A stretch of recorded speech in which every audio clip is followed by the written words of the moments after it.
감사합니다. 당신은 제게 하나님이 보내신 최고의 선물입니다.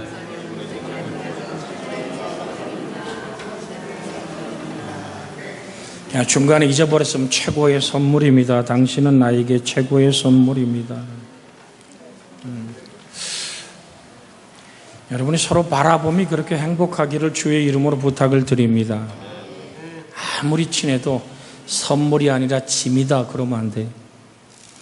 주 예수 그리스도 안에서의 살아가는 생애와 삶이 정말 우리가 혼자 살 수 없고, 믿음은 혼자만으로 성장할 수 없는 하나됨을 이루는, 그에게 온몸이 각 마디를 통하여 도움을 받음으로 연결되고 결합되어 각 지체의 분량대로 역사하며 그의 몸을 자라게 하며 사랑 안에서 스스로 세우게 하시는 하나님의 은혜가 우리 속에 임하기를 주의 이름으로 축복해 드립니다. 교회는 학교가 아니고 그리스도의 거룩한 군대입니다. 그래서 고린도전서 4장 20절에 보면 하나님의 나라는 말에 있지 아니하고 오직 능력에 있음이라. 음부의 권세가 이기지 못하는 교회는 영적인 능력을 지닌 주님의 군대로서 가장 중요한 것은 군대는 훈련을 강하게 받아야만 합니다. 훈련이 없는 군대는 옛사람이 말한 것처럼 당나라 군대 되는 거예요. 정말로 우리는 훌륭하게 살아내는 삶의 아름다운 모습이 훈련 안에서 성도의 아름다운 성장이 일어납니다. 근데 훈련이 뭐냐? 교회 안에서 우리가 무슨 훈련을 받냐? 저는 그것을 교제라고 말합니다.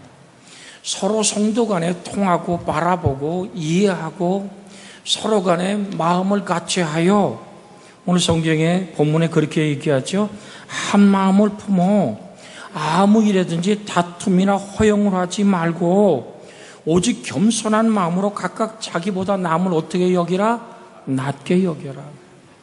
근데 입술은 낮게 여기는데 속은 상대방을 무시하고 판단하고 정죄하고 있다면 그것은 정녕 그리스도를 사랑하는 것이 아니죠.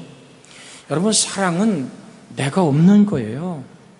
사랑은 하나님의 그 놀라운 살찌고 피 쏟은 은총 안에서 만들어지는 하늘다운 평화가 이루어지게 하는 하나님의 능력인 줄로 믿습니다. 사랑이 힘이고 능력이고 우리의 삶의 동력이 되어야 될 이유가 뭡니까? 바로 요한일서 4장 16절에 보면 하나님이 우리를 사랑하시는 이 사랑을 우리가 알고 믿었노니 하나님은 사랑이시라. 화면에 떠서 같이 한번 읽습니다. 하나님이 우리를 사랑하시는 사랑을 우리가 알고 믿었노니 하나님은 사랑이시라. 사랑 안에 거하는 자는 하나님 안에 거하고 하나님도 그 안에 거하시느니라. 할렐루야. 내가 하나님 사랑해요. 그러면 그 사랑 안에 누가 거하는 거예요? 하나님 자신이 거하는 거예요. 그래서 베드로에게 주님은 갈릴리 해변에서 다른 거 묻지 않습니다. 너 적은 계집아이 앞에서 나 모른다고 잘만 부인하더라. 따지지 않아요. 너 마지막에 저주했잖아 나를. 그렇게 하지 않아요. 주님은 자기 마음에 갈갈이 찢겨져 통곡하며 울며 주가 주었던 말씀을 기억하는 베드로를 기억하고 있는 거예요. 내가 다 굴기 전에 나를 3번이나 모른다 그럴 거야. 사단이 너희를 달라고 아주 그냥 막 키로다 밀을 까부르듯이 너희를 달라 그랬는데 내가 너희의 믿음이 떨어지지 않도록 기도했어. 주님의 말씀이 생각나. 너는 돌이킨 후에 너희 형제를 굳게 하라. 그러니 그물질하다가 주님이란 소리를 듣고 바다에 뛰어들어갔던 베드로에게 주님은 뭐라고 묻습니까? 내가 이 사람들보다 나를 더 사랑하느냐? 주님은 3번이나 묻는 거예요. 여러분, 이 말씀을 드린 이유가 뭐냐면 교제는 서로 사랑하는 연습을 하는 겁니다. 사랑의 교제가 없는 훈련만 하면요, 말씀으로, 기도로, 영역으로 살겠다고 아주 기울차게 그렇게 훈련이 강해지면요, 교제가 없는, 사랑이 없는 훈련은요, 비판적이고 공격적으로 모습이 변합니다. 교회가 세운 영적인 권위에 자꾸 도전하기 시작할 뿐 아니라 자기 마음대로 오늘 교회를 뒤흔들려고 합니다. 내게 초점을 맞추려고 하는, 그것은 훈련을 잘못 받았기 때문입니다. 그래서 주님은 마지막 제자들에게 훈련을 마지막 하시는 거예요. 부활하신 우리 그 주님이 그들에게 명령하는 거예요. 너 나 사랑하느냐고 3번이나 묻습니다. 베드로가 뭐라고 대답하십니까? 내가 주를 사랑하는 줄을 주께서 아시나이다. 할렐루야. 오늘 주의 이름으로 제가 한번 여러분에게 물어볼게요. 내가 이 사람들보다 나를 더 사랑하느냐? 그러면 그 다음이 나와야죠. 내가 주를 사랑하는 줄 주께서 아시나이다. 연습 한번 하고 할까요? 옆에 사람 우리 손잡고 인사합니다. 내가 주를 사랑하는 줄 주께서 아시나이다.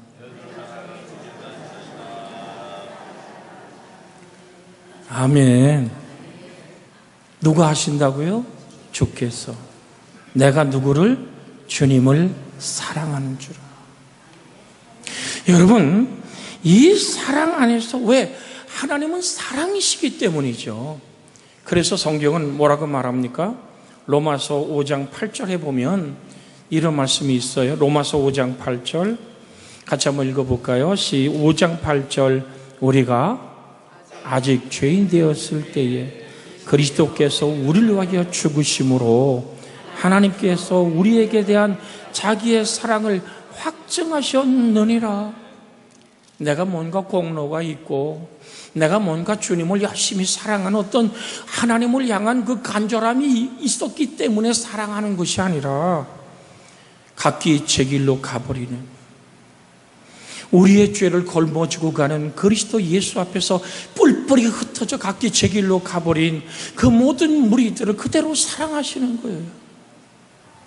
베드로가 그렇게 배신하고 돌아서고 주님과 눈이 마주칠 때 다구는 소리가 들려올 때 통곡하는 베드로를 그대로, 그 모습 그대로 사랑하는 거예요.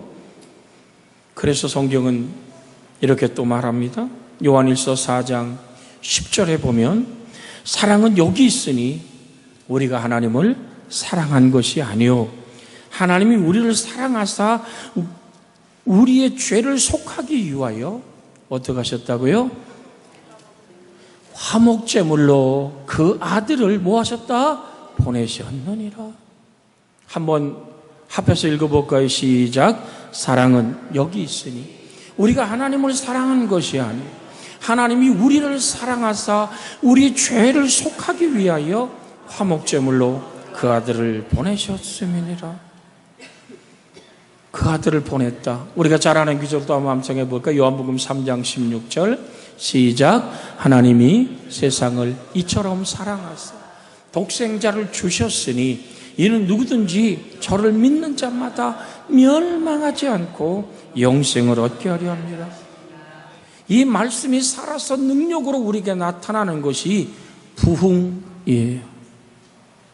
그러니까 하나님, 이 하나님의 일을 수년 내에 부흥케 하옵소서.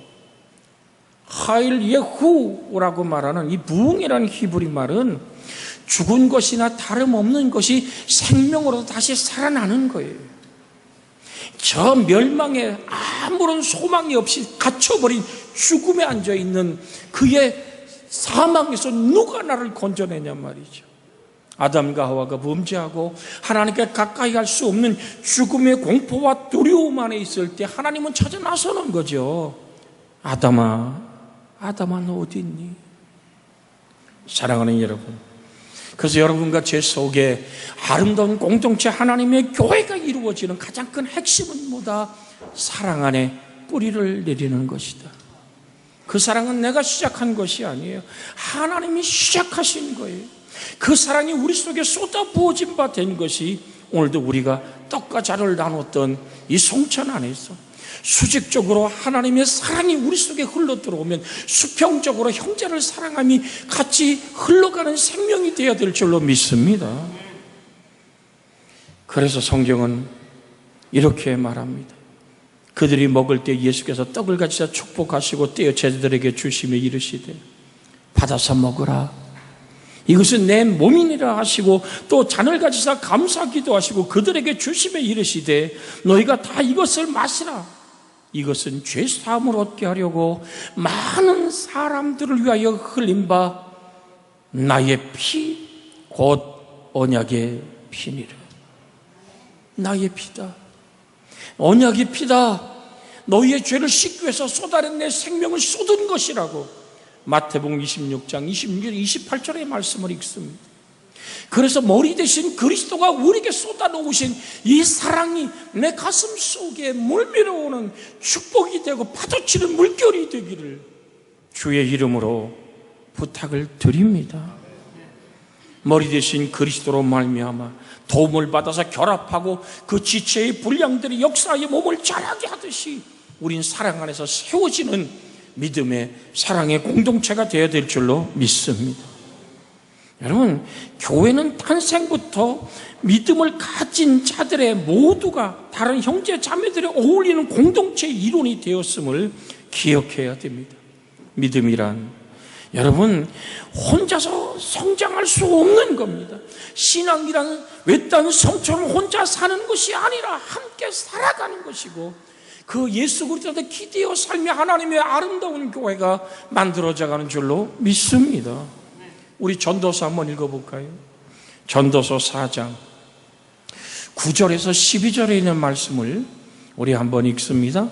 잠언, 전도, 아가, 그렇죠? 전도서 4장 9절에서 12절, 4장 9절에서 12절 같이 읽습니다.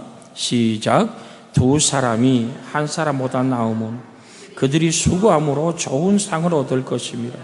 혹시 그들이 넘어지면 하나가 그 동물을 붙들어 일으키려니와 홀로 있어 넘어지고 붙들어 일으킬 자 없는 자에게는 화가 있으리라. 또 두 사람이 함께 누우면 따뜻하거니와 한 사람이 어찌 따뜻하랴. 한 사람이면 피하겠거니와 두 사람이면 맞설 수 있나니 세겹줄은 쉽게 끊어지지 아니하느니라. 두 사람이 함께 누워야 따뜻하지 않겠느냐. 여러분, 정말로 우리가 서로를 향해서 기도한다는 것, 서로를 사랑하여 바라본다는 것, 누군가 널 위해 기도한다는 찬양처럼, 여러분, 제가 내일도 새벽 집회를 마치면 저 중국 땅으로 길을 떠나야 되죠. 영하 30도가 오르내리는 그 땅에 진짜 가방 혼자 들고 가거든요.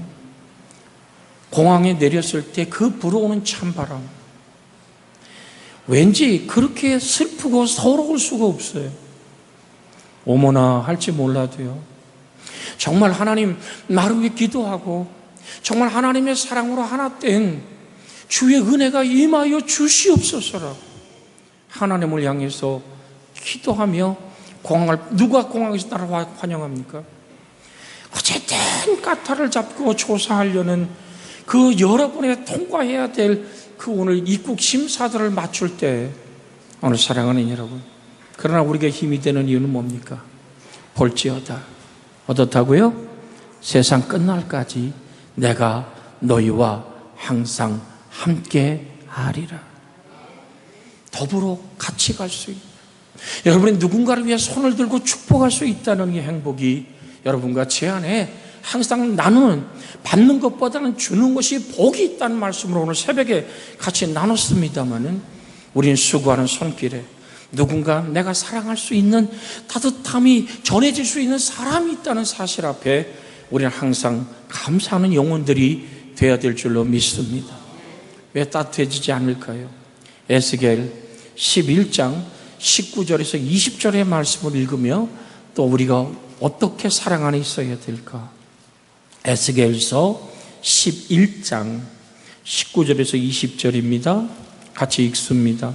내가 그들에게 한 마음을 주고 그 속에 세용을 주며 그 몸에서 돌 같은 마음을 제거하고 살처럼 부드러운 마음을 주어 내 율례를 따르며 내 규례를 지켜 행하게 하리니 그들은 내 백성이 되고 그들의 하나님이 되리라.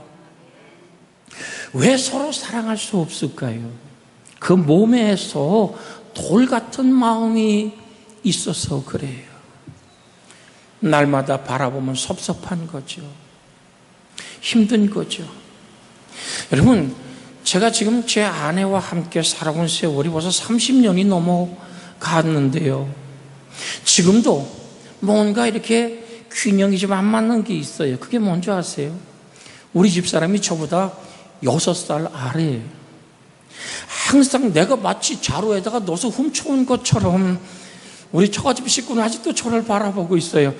나는 그게 좀 이해가 안 됐는데 우리 딸아이를 쳐다보니까 우리 민지가 23살이더라고요. 우리 집사람 저한테 시집 올 때 23살에 이 독수리 그냥 병아리 채우듯 그게 우리 장모님, 장로님이셨고 장모님이 권사님이잖아요. 그러다 보니까 주의 종에게 시집 가는 문제가 그렇게 어렵지 않았던 거죠. 그런데 시집 와서 살다가 보니까 맨날 우리 집사람은 손해본 것 같아. 맨날 그러니까 나는 괜히 폭군 같은 모습으로 자꾸 드러나는 것 같아요. 그러니까 어느 때는요 찌그럭찌그럭하고 오늘 이게 소리가 날 때가 있답니다. 그게 뭐죠? 서로 섭섭하고 그러는 건 아니야 라는 그 오늘 마음에 있는 돌 같은 마음들이 있을 때 손해본 거 보상받고 싶은 그것 때문에 사랑이 안 되는 거거든요. 우리 옆에 사람 손잡고 인사할까요? 사랑은 내가 없는 거랍니다. 할렐루야. 사랑은 누가 없는 거라고요? 내가 없는 거예요. 이게 사랑이 계산이 들어가면 이미 사랑이 아니에요. 여러분, 우리는 정말로 사랑한다는 것은 내가 없는 거야. 계산이 없는 거야. 그래서 사랑은 정말로 하나님이 나를 향해서 당신의 모든 몸을 깨뜨려 살찌고 피 쏟은 그 마음. 우리 주의 성령이 우리에게 임할 때 계산하는 돌 같은 마음이 제해지는 줄로 믿습니다. 이 사랑을 살아내는 것은 우리 주의 성령이 임해서 살처럼 부드러운 마음을 우리에게 주셔야지만 주님의 율례를 따르며 주님의 규례를 행하며 하나님이 우리를 향해서 너는 내 백성이다라고 말해줄 수 있지 않습니까? 보세요. 들으세요. 요한복음 13장 35절에 보면 너희가 서로 사랑하면 이로써 사람들이 너희가 내 제자인 줄 알리라. 그들은 내 백성이 되고 나는 그들의 하나님이 되리라. 뭐 할 때? 하나님의 율례를 지키고 하나님의 규례를 따를 때 하나님 우리에게 준 율례와 규례가 뭡니까? 그것은 바로 사랑입니다. 그래서 나만 찌그럭찌그럭 하는 거 보고 같아서 내가 일부 예배 때 이창호 집사한테 물어봤다니까. 가끔 전양희 집사하고 큰 소리 치고 이렇게 좀 이렇게 하십니까? 그랬더니 네. 이게 나만 그러는 게 아니구나. 우는 여러분은 평생 한 번도 안 다퉜습니까? 여러분, 나이 들어가면서 서로 신앙이 깊어져 가면서 우리는 주님, 나의 나된 것을 알게 하여 주시옵시고 내 죄를 보고 오는 눈물을 주시옵시고 내가 내 아내에게, 내가 내 자녀에게 축복의 선물이 되게 하여 주시옵소서. 내가 내 남편에게 짐이 되지 않게 해 주시옵소서. 우린 온갖 좋은 선물이 하늘 아버지로부터 임하는 줄로 믿습니다. 그래서 우리는 그 하나님이 좋은 선물로 아내를 받았고 남편을 받았고 자녀가 우리 인생 속에 주어지는 줄로 믿습니다. 그게 사랑이 아니면 될까요? 저도 어저께도 목욕탕 가서 이렇게 보니까 아버지가 나이가 희끗해서 머리가 휘었어요. 그 젊은 아 하나 보니까 일어나지도 못하고 앉지도 못하는 아이가 있어요. 그놈을 데리고 와서 보니까 지 아버지보다 키도 더 커. 그러니까 이게 몸으로 움직이질 못하는데 목욕은 해야 되겠으니까 아버지가 그 아이를 그냥 이렇게 부둥켜 안고 와서 오늘 그 탕 속에 집어넣고 다리를 뻗게 하고 앉았다가 데리고 나왔는데, 제가 앉은 옆에서 저도 이렇게 때를 미는데 해피는 그 옆에 갖다 앉히는데 그냥 끌어안고 다리가 힘들어 앉는 그 뒷모습을 이렇게 지켜보면서 뭐 때문에? 여러분, 여러 가지 생각이 왔다 갔다 하잖아요. 저도 항상 목욕탕에서 이렇게 떼미는 사람들 이렇게 보면 굉장히 부러워요. 저 사람은 돈을 얼마나 벌길래 저기 누워 돈 주고 때를 밀까? 한번 그런 기도도 해봤답니다. 주여, 난 언제나 저기 한번 들어놓아 보나요? 사랑하는 여러분, 그 아이가 그 집이 정말 넉넉한 집이라면 그 아이 그냥 눕히면 되잖아요. 근데 그 해비가 끌어안고 때를 미는 그 모습을 가만히 쳐다보면서, 아, 주님, 애비는 없는 거야. 그저 이 자식이 냄새나지 않고 그저 깨끗하고 아름답기를 바라는 아비의 가슴, 거기서 우린 주님의 가슴을 느끼는 줄 믿습니다. 멸망치 않고 내가 영원한 생명을 얻을 수 있다면 주님은 십자가에 못 박혀 그렇게 살을 찢고 피를 쏟으면서도 그걸 참으셨고 기뻐했다는 이유는, 여러분과 제가 오늘 이 성전에 모여와서 예수님을 주라고 부르는 이 사랑 안에 머물 수 있기 원하여 우리 속에 있는 이 고약한 마음, 먼저 여기 설교하는 저부터요 늘 느끼는 거예요. 우리는 주님의 군대라고 선포하며 예수님의 살을 찢고 피를 쏟은 사랑 안에서 우리는 서로 사랑해야 됩니다라고 외치지만, 수없이 설교하지만 그걸 살아내지 못하는 목사가 정말 설 자격이 있는가? 정말로 어떻게 보면 저부이 목사부터 회개하며 주님께 돌아서야 되겠다. 주여, 내 마음에 하나님이여, 내 마음이 불편하고 힘들지라도 순종의 몸짓으로 다가가게 하여 주시옵소서. 주의 영을 우리 속에 부어 주시옵소서. 그들에게 한 마음을 주고 그 속에 새 영을 주며 그 몸에서 돌 같은 마음을 제하고 살처럼 부드러운 마음을 주어 사랑하게 하여 주시옵소서. 좌절하고 절망하지 마십시오.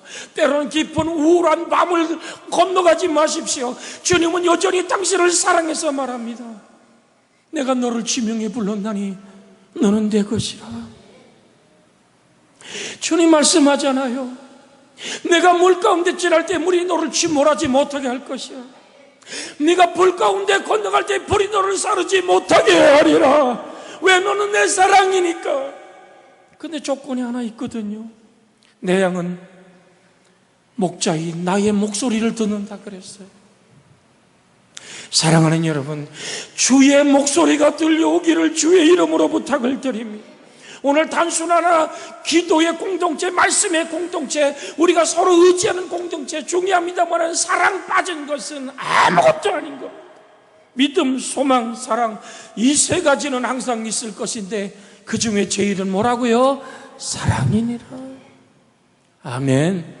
그래서 저도 집에서 하나를 좀 실천해 보려고, 내 아내가 무엇을 주든지 아멘하고 감사하며 먹으리라. 오늘 아침도 그냥 생채가 뭐고 이렇게 쩍쩍 비비더니, 여보 나 오늘 오구역 식사야. 그래서 알아서 하라고. 그러니까 그냥 요즘 그런 얘기를 들어요. 요즘 반찬값이 안 들어. 왜? 그랬더니 요즘은 당신이 반찬 이것저것 한 말도 안 하잖아. 이게 계속 하지 말라는 소리인지 행복한 소리인지 우리 같이 웃어봅니다마는 드리고 싶습니다. 작은 것 하나부터 나를 잊어버리는 것이 사랑입니다. 상대방을 배려하는 것이 사랑입니다. 우리 아름다운 교우들이 나의 축복의 선물이라고 받아들이는 것이 사랑인 줄로 믿습니다. 그 보혈의 피가 오늘도 우리 떡과잔 안에서 우리가 하나가 된 줄로 믿습니다. 음부의 권세가 이기지 못하는 교회는 주님의 군대입니다. 교회는 주님의 학교가 아니라 주님의 군대입니다. 교회가 말씀을 묵상만 하고 있는 곳이 아니라 실천하는 곳이라는 뜻입니다. 군대는 절대적 명령 앞에 오늘 정말 복종하는 것이 중요합니다. 하나님의 말씀이 그렇다면 내 모든 생각을 내려놓고 하나님, 난 내 속에 정말 사랑이 없어요. 내가 사랑할 수 있는 힘을 주시옵소서라고 하나님을 향하여 순종의 몸짓을 주시옵소서. 주님이 제자들의 발을 닦은 것처럼 내가 하나님 내 아내의 발을 닦을 수 있기까지, 내 자식놈들의 발을 닦을 수 있기. 발이라는 게 뭔지 아십니까? 세상 밟고 다녔던 모든 상처와 죄악과 어둠과 슬픔이 담겨있는 그 모든 것을 닦아냈던 그리스도의 용서의 사랑이 아버지와 마리아리라 나의 삶 속에서 이루어지게 하여 주시옵소서. 문둥병으로 냄새나고 피고름이 정말 뚝뚝 떨어지는 그 영혼을 향해서 주께서 원하시면 저를 깨끗게 할 수 있나이다 말할 때 그 피고름 묻은 몸에 손을 갖다 대시면 내가 원하는 깨끗함을 받으라 하시던 주님의 손 내밀은 문둥병의 피고름에 손을 얹고 그의 몸을 치료하시고 그의 저주를 속량하시고 그에게 자유를 선포하신 그리스도의 용서의 사랑이 여러분과 제 속에 있기를 주의 이름으로 부탁을 드립니다. 야고보서 한번 읽겠습니다. 야고보서 1장 22절에서 24절의 말씀입니다. 야고보서 1장입니다. 22절부터 읽습니다. 시작. 너희는 말씀을 행하는 자가 되고 듣기만 하여 자신을 속이는 자가 되지 말라. 누구든지 말씀을 듣고 행하지 아니하면 그는 거울로 자기 생긴 얼굴을 보는 사람과 같아서 제 자신을 보고 가서 그 모습이 어떠한지를 곧 잊어버리거니와. 할렐루야. 오늘도 여러분은 아침에 거울을 한 번쯤 보고 오셨잖아요. 근데 거울을, 내 얼굴을 내가 보고 어디도 빗고 했는데 돌아서면 내 생긴 얼굴을 잊어버리는 것처럼 생각이 안 나. 혹시 생각나는 분 계세요? 거울 보고? 여러분의 얼굴이 지금 딱 눈 감으면 사진 찍듯이 딱 보입니까? 여러분, 성경은 그래서 이렇게 말합니다. 네가 성경을 읽고 들었느냐? 그 말씀을 만난다는 것은 거울 보고 잊어버리는 얼굴처럼 아니라 그 삶이 손끝을 통해서 그리스도의 영광이 드러나야 됨을 말하고 있습니다. 우리는 성경 지식적인 성경 공부 세미나 때로는 중독되어 걸리면 안 됩니다. 어느 시점에서는 과감하게 말씀이 나를 이끄는 삶 앞으로 뛰어들어야만 될 줄로 믿습니다. 몸을 움직여 헌신하기 시작해야 될 줄로 믿습니다. 우리 세상 속에 치열하게 살아갑니다. 예배에서 흘러 넘치는 오늘 우리의 사역이 우리 속에 임해야 되는데, 예배는 하나님 안으로 들어와서 하나님의 임재를 경험하는 것이고, 사역은 영적인 하나님의 은총과 힘을 흘러 넘치게 세상을 향해서 뻗어가는 것인데, 여러분 신기하게도요, 둘 다 균형이 맞춰야지만 성도가 성장한다는 사실을 저는 여러분에게 말씀드리고 싶습니다. 이 전체를 우린 양육이라고도 합니다. 마태복음 24장 14절에 이 천국과 복음이 모든 민족에 증거되기 위하여 온 세상에 전파되리니 그제야 끝이 오리라. 군대로서의 교회는 영적 전쟁을 치르는 교회입니다. 굳게 결심하고 시작해야 됩니다. 하나님의 일을 처음에는 신나고 재밌게 하다가 도중에 조금만 공격이 있어도 힘들다, 지친다 라고 말하면 쉽게 그만두는 사람들이 부지기수입니다. 처음부터 이것이 영적 전쟁이라는 강한 결심을 하고 시작해야 될 줄로 믿습니다. 인류의 영혼을 놓고 겨루는 전쟁입니다. 하나님의 군대는 장교들과 병사들은 오늘 사단의 공격 대상의 1순위라는 사실을 잊지 마십시오. 여러분과 저는 하나님의 공격 대상의 1순위입니다. 왜? 우리는 천하인간의 구원받을 이름이 예수님밖에 없기에 그 예수를 전하지 않고는 못 견디는 인생으로 나섰다면, 쉽게 얘기해 볼까요? 내가 하나님의 이제 오늘 구역구역 맡긴 것보다도 내가 토요일이면 하나님의 성전에서 이 예배당을 쓸고 닦아야지. 여러분, 그 결심이 하늘 아버지를 섬김이 사단에게 왜 공격 대상이 될까요? 들으십시오. 하나님께 응답받는 기도만큼 사단을 괴롭히는 건 없거든요. 내가 찬양하리라, 내가 하나님께 만주하리라, 내가 하나님께 영광을 돌리리라, 내가 주일학교 교사로 일하리라, 내가 구역을 돌아보리라, 어떤 것이든 하나님 앞에 맡겨진 사명을 감당할 때 참 재밌고 신나고 하나님의 영광을 위해서 사랑하는 여러분, 주의 은혜가 있기를 원합니다. 여기 우리 설자노님 계십니다마는 오늘 저 연세에 이제 교회들 가서 성경을 나누며 천하인간의 구원받을 예수를 외칠 겁니다. 가만히 돌아보면 그 기도원 옆에 들어와서 일하겠다는 사람들이 얼마나 많았을까요? 근데 흩어져 떠나가는 사람도 부지기수일 겁니다. 왜? 그것은 영적인 전쟁이기 때문입니다. 하나님 앞에 내가 얼만큼 우리 땅끝 전도로 시작했습니다. 여러분, 이것이 충동적인 오늘 그 종교적인 어떤 나도 해야지라는 열정이 아니라 지금 시작한 걸음에 하나님, 내가 끝없이 하나님의 순종하며 이 걸음을 걸어가길 원합니다라는, 그래서 우리는 예배를 통해서 하나님 임재를 경험하고 나가서 오늘 주의 복음을 실천하는 삶에 오늘 균형이 맞을 때 영적인 양육이 시작되는 교회입니다. 근데 전 여러분에게 드립니다. 그러나 내가 하나님의 성령을 힘입어 귀신을 쫓아내는 것이면 하나님의 나라가 너에게 임하였느니라. 우리가 밟는 발자국마다 하나님의 나라가 임하는 줄로 믿습니다. 그것이 영적인 권위가 되는 줄 믿습니다. 이는 너희를 부르사 자기 나라와 영광에 이르게 하신 하나님의 합당히 행하게 하려고 우리를 불렀다라고 데살로니가전서 2장 12절에 말씀하고 있습니다. 오늘 성경을 한번 읽습니다. 베드로전서 5장 5절의 말씀 한번 같이 읽습니다. 베드로전서 5장 5절. 베드로전서 5장 5절. 우리 같이 아까 읽었던 말씀 중에 하나입니다. 같이 읽습니다. 젊은 자들아, 이와 같이 장로들에게 순종하고 다 서로 겸손으로 허리를 동이라. 하나님은 교만한 자를 대적하되 겸손한 자들에게 은혜를 주시느니라. 여러분, 영적인 군대의 중요한 것은 영적인 권위와 질서를 세우는 것입니다. 권위주의는 마땅히 버려야 하지만 권위는 반드시 세워져야만 합니다.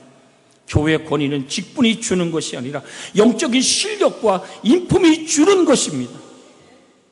안수 집사, 장로, 목사는 교회 오래 다니면 자연히 받는 직분이 아닙니다. 영적인 실력을 갖추어야만 합니다. 그렇지 않으면 성적을 남발하게 되어 교회가 흔들리는 원인이 되는 것입니다. 그래서 영적 지도자는 하나님의 평생 스스로를 다잡아가야 하는 것입니다. 그럼 정말로 영적 실력과 인품이 뭘까요? 우리 누가복음 5장에 보면 이런 규절이 나옵니다. 누가복음 5장 24절에서 25절에 보면 주님이 이렇게 말씀하십니다. 그러나 인자가 땅에서 죄를 사는 권세가 있는 줄을 너희로 알게 하리라. 그리고 중풍병자에게 말하되 내가 내게 이르노니 일어나 내 침상을 가지고 집으로 가라 하시매 그 사람이 그들 앞에서 곧 일어나 누웠던, 같이 읽을까요? 그 누웠던 것을 가지고 하나님께 영광을 돌리며 자기의 집으로 가니라. 이 사건이 무슨 사건입니까? 앞절을 쭉 보면은 중풍병자가 주님 소식 듣고 왔는데 예배당 꽉 찼어요. 들어올 길이 없어요. 그 지붕이 지금처럼 콘크리트가 아니니까 지붕을 뜯어버린 겁니다. 뜯어서 침상에 오늘 귀퉁이를 묶어서 설교하는 주님 앞으로, 집회를 인도한 주님 앞으로 그 중풍병자 침상을 달아 내린 겁니다. 그 앞에 좀 비춰주세요. 23절, 22절, 그 위에요. 20절. 같이 한번, 자, 19절부터 읽습니다. 그 무리 때문에 메고 들어갈 길을 얻지 못하는지라. 지붕에 올라가 기와를 벗기고 병자를 침상째 무리 가운데로 예수 앞에 달아내리니 예수께서 그 믿음을 보시고 이르시되 이 사람아 네 죄 사함을 받았느니라 하시니 서기관과 바리새인들이 생각하여 이르되 이는 신성 모독이라 하는 자가 누구냐? 오직 하나님 외에 누가 능히 죄를 사하겠느냐? 예수께서 그 생각을 하시고 대답하여 이르시되 너희 마음에 무슨 생각을 하느냐? 그러면서 말합니다. 내 죄를 받았느니라 하는 말과 일어나 걸어가라는 말이 어느 것이 쉽겠냐? 근데 주님은 왜 그랬다 그래? 24절 시작. 인자가 너희로 알게 하리라 하고 중풍병자에게 말씀하되 내가 내게 이르노니 일어나 내 침상을 가지고 집으로 가라 하시며. 뭐가 영적인 권위일까요? 예수님 자신이 행했던 영적 권위는 용서입니다. 소자야 내 죄 사함을 받았느니라. 우린 주기도문에서 무슨 기도를 합니까? 우리가 우리에게 죄 지은 자를 사해 주는 것 같이 우리의 죄를 사하여 주시옵고. 사랑은 내가 없는 거라 그랬잖아요. 우리가 떡과자를 나누며 수직적인 주의 거룩한 사랑을 받았으며 수평적으로 그 사랑이 흘러가게 해야 되는데 섭섭하고 혐이 지고 오해하고 힘들었던 인생의 모든 수고고 무거운 짐들을 주님 앞에 내려놓고 용서가 시작될 때 하나님의 영적인 권위는 세워지는 줄로 믿습니다. 나는 섬기는 받으러 온 게 도리어 섬기고 내 목숨을 많은 사람 대성으로 내어주러 오신 그 사랑을 받았으면 용서, 그것이 영적인 권위의 최고의 힘인 줄로 믿습니다. 그것은 사랑이기 때문입니다. 이 시간 하나님, 내 마음속에 용서하지 못한 자 있으면 용서하게 하여 주옵소서. 내 권리만 계산했던 것이 있다면 나를 잊어버리고 주님의 사랑으로 다가가게 해 주시옵소서라고 합심하여 기도합니다. 주여, 자비하신 아버지 하나님, 오늘도 주님을 바라보며 기도합니다. 하나님의 능력과 생명 안에 우리가 부름받아 주님 앞에 왔습니다. 아버지 하나님, 진정 나는 용서의 사랑을 가진 자입니까? 한번 용서할 수 있는 힘을 주시기를 원합니다. 하나님의 능력의 손으로, 생명의 손으로 우리를 붙들어 주시옵소서. 하나님의 권세 있는 힘이 오늘도 우리를 이끄시고 주관하시고 용서할 수 있는 하나님의 행복한 사랑이 우리 영혼 안에 임하게 하여 주시옵소서. 우리 주님 예수님의 이름으로 기도하나이다. 아멘.